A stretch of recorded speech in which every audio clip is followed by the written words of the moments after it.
Welcome back to Andrea Jean Cleaning. Swedish death cleaning. What the heck is it? Why do you need to know about it? And how can you implement it in your life? You all, today I'm going to talk about these three things, and I'm going to take you behind Andrea Jean Cleaning so you can see what a pit my house is. Now you know why I love a good cleaning hack. Let's dive into it. Here we are in my kids' toy room. And now many of you, I know you're going to say something. We do not buy our children toys. No shame against anyone who does.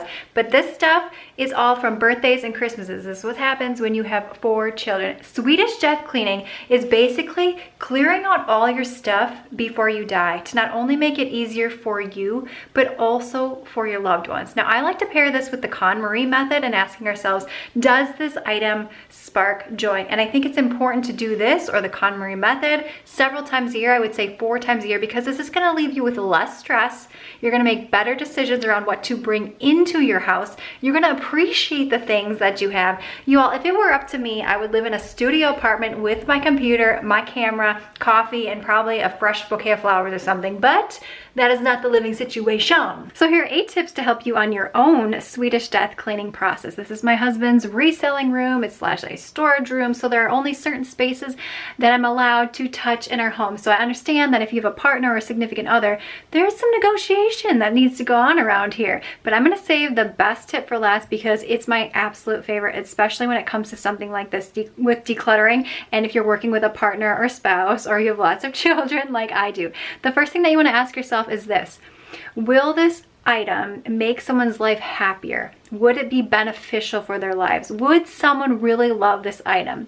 And if the answer is no, you A, want to donate the item, or B, if it's something that's super sentimental to you but not really valuable to other people, put it in your death box. One tip that I have when it comes to cleaning out photos and digitizing everything is just remember that your strongest memories are actually in your heart, and ask yourself, how often do you actually go back to baskets of photos such as this, or boxes of photos such as this, and look through them and use that to help you make decisions around which photos you're going to keep. Let's talk about knickknacks. So every quarter or so, I like to go through my house and each room and see what sort of knickknacks have accumulated, and ask myself, do I really love this item? Like, is this item serving a purpose or function? And if not, I'm gonna go ahead and donate it. If it's something that me and I and only myself absolutely love, maybe it's time to put that in my death box. Find yourself something sweet to keep those memories in that you're not ready to let go of, or any important papers, and this will really help condense everything. I think the closet is a really good place to start, especially when it comes to Swedish death cleaning. Physically touch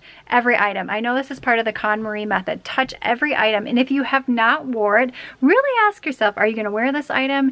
If not, go ahead and donate it. Start early and be consistent. Every season, put it in your calendar that you are gonna celebrate and do some Swedish death cleaning. You do not have to wait until you are 65 years old to do something like this. In fact, at 65, the last thing that I want to be doing is going through my entire house and trying to figure out which items that I want to keep and which items that I want to give away. So I think the earlier that you start, the better. I know that this can be a very difficult process at times to declutter and get rid of stuff, but see if you can involve your friends or family members just to make the experience less overwhelming and a bit more supportive.